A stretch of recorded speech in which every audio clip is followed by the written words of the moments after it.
Well, you could say it's been the story of the series so far, an evenly fought test match until Australia find a way to break through. This time, though, it could be decisive for the Border Gavaskar Trophy. Sam Jordan from 9 News, joined by Tom Deason from the Sydney Morning Herald. Tom, it was pretty evenly fought until that final session. Now Australia well and truly on top. Absolutely a very comprehensive day there for Australia, who would have loved to get to 400, went well past that thanks to a Steve Smith century and some very good batting from Pat Cummins as well to get very, very close to his half century. And yeah, the game sort of meandered along and India looked to be in reasonable control, and then 3 late wickets in the day sent this crowd into absolute raptures at the MCG. Yeah, big crowd as well, 80,000 through, which was a day 2 record here for a Boxing Day test, and they had something to cheer about right throughout the day as well. If you go all the way back to the start, it feels like a lifetime ago. Steve Smith going on with what was a really impressive knock yesterday afternoon.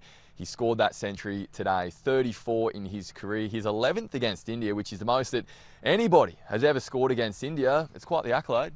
Yeah, and look, credit to Steve Smith. The knives were out throughout the series around whether he was the guy to lead Australia and keep playing. His numbers haven't been great over the last 12 months, and we know that he obviously made that 100 in Brisbane and has backed that up here. It's his first back-to-back hundreds in consecutive tests in the same series since the Ashes in 2019. So a very, very good knock. Basically doubled his score, or did double his score, and looked really at ease. Some beautiful hook shots and also some shots down the ground as well.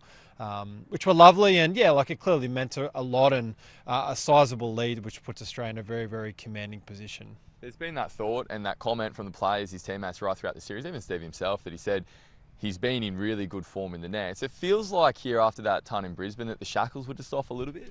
Yeah, for sure. And also playing on a pitch that maybe wasn't doing as much as the previous ones as well. He has spoken about the pink ball. He doesn't really like facing that and the spicy wickets that Australia's had of late in recent years. But that's a pretty favourable batting strip there today, and yeah, made the most of it as well. Said he doesn't do it for the accolades, as you say. There's only a handful of guys who've got more test hundreds now and plenty against India. So yeah, he's actually second in the runs at the moment, which is surprising given that he's had a few low scores in the series. Yeah, that's right. 140 for Stephen Smith today, 474 for Australia to finish their first innings. And then the pressure was on India in particular. Their captain Rohit Sharma has moved himself back up the order to open as well. A lot of pressure on him. He was out for 3 playing a shot that, gee, it's copped a fair bit of flack. Ravi Ashwin's retired in this series, and yeah, Rohit Sharma might have to get on the car at the SCG and do a few laps around the SCG the way he's going at the moment. Really, really struggling for form. Gone back up the order where he's been so good over the years and just cannot consolidate and make a run. Pretty ordinary shot. Ricky Ponting pointed out as well that, yeah, that's his bread and butter normally, and it's not going very well. So if he's your leader, you look at a guy, Jasprit Bumrah led India very, very well over in Perth and helped them win that test. And since then, Rohit Sharma hasn't done a whole lot for India. So there's definitely question marks. I'd be interested to see what they do for Sydney. And but yeah, like at his age, it's a real problem. It does just have that feeling, certainly at the moment, and certainly among the Indian media pack that he's travelling here at the moment, that it does seem to be a formality in terms of what is to come for Rohit here. But for the rest of the team, well, KL Rahul has been so impressive, I guess, at times throughout the series so far, opening with Yashasvi Jaiswal. He came in at 3. He was in pretty early anyway, and for the most part, they looked really good. It took another peach of a ball from Pat Cummins to get him out. How many times has he just produced something like that when his country needs it? So many balls, so many. The Joe Root ball over in the UK springs to mind, and just the rattle of the stumps when that ball absolutely clashes into the top of off stump, straightened down the line. And I think throughout this series, you can see what it's meant to Pat for all these wickets. In particular, that one when they needed a breakthrough as well, a couple of poles there for the captain. So very, very good performance. That's the stuff that you want on Christmas Day. Yeah. He would be hoping for a wicket like that. And finished off with the hometown hero, Scotty Boland, who just continues to deliver here. Well, that's right. We'll get to Boland in a minute, but let's talk about Jaiswal and Virat Kohli as well. They built a really strong partnership. It got to 100.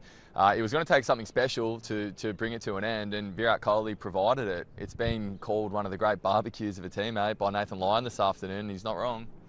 Yeah, Nathan Lyons just floated one up there, a little sledge ahead of day 3, saying that, yeah, basically Virat Kohli, the non-striker, is completely at fault there, and I tend to agree.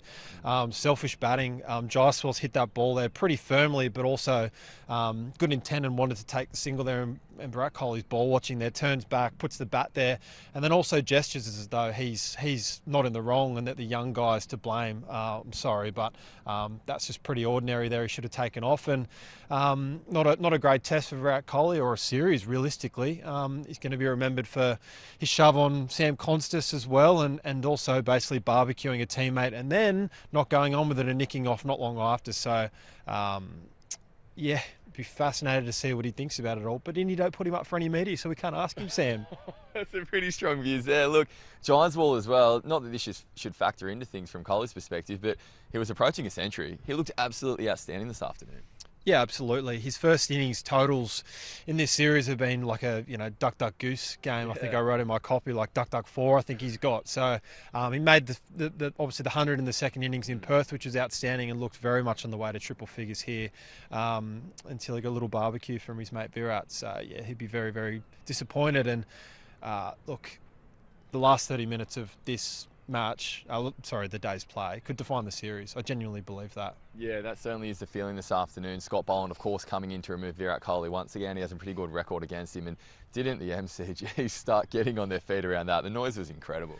Yeah, and I think Boland bowled quite well in the lead up to that wicket as well. Like, didn't have a lot of luck, but you just got the sense that something was brewing as well. And very similar shot to Brisbane as well. We know that Australia have been trying to bowl well outside his off stump and try and make him play at the ball, and gets the nick. Carey takes a good catch, and to have such a big crowd for day one was important, but day two was massive here, almost as big as yesterday, and they went absolutely bananas as well. And then to get Akash deep just before stumps, and I think it was 3 for 6 at the end there that India lost, completely flipped the game on its head, and Australia looking very, very good for a 2-1 lead. Yeah, that's right. And look, there's a lot more to play out in this Boxing Day Test match here in Melbourne as well. But when a team's on the ropes and they're on the back foot in a series, all those whispers start to come out. A little bit of chat about team disunity out of India as well. And it did look like with that body language there this afternoon, they're struggling. It looked like they were defeated here. Potentially, look, their shining lights and hopes is obviously Rishabh Pant and Jadeja, who obviously is in the runs at the moment. So they're going to need them to make big runs to try and get anywhere near parity and try and set up the match. But look, the game's moving at a pretty good click as well. Obviously, Australia's made a big total and India's scoring at a reasonable pace. So there's a lot of time left. We don't think there's going to be any poor weather like we saw in Brisbane. So a result looks inevitable. But it's been very, very rare for Australia to make a big first innings total of that magnitude and lose a test. I think it's only happened a couple of times this century. So history's on Australia's side. Certainly not India's at the moment, but yeah, they're going to need something really, really special at the moment. And hopefully, toys out of the cot stuff. I don't know. Who knows what the next few days could provide. But there's a bit of spice out there. You can feel that as well, particularly as well. And for me, a highlight today is also Sammy Konstas. Absolute rock star. Goes out and makes 60, and then he's doing the Merv Hughes. These ones, down in front of Bay 13. That's the stuff that fans love.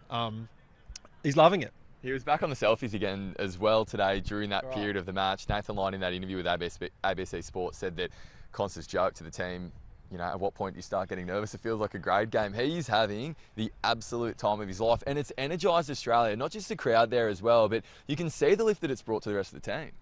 Yeah, and a young Greek kid as well in Melbourne as well, given the number of Greek community down here. I think he'd be planning his big night out if Australia win this test. Things are all going perfectly to plan for him. He'll get another bat, likely tomorrow as well.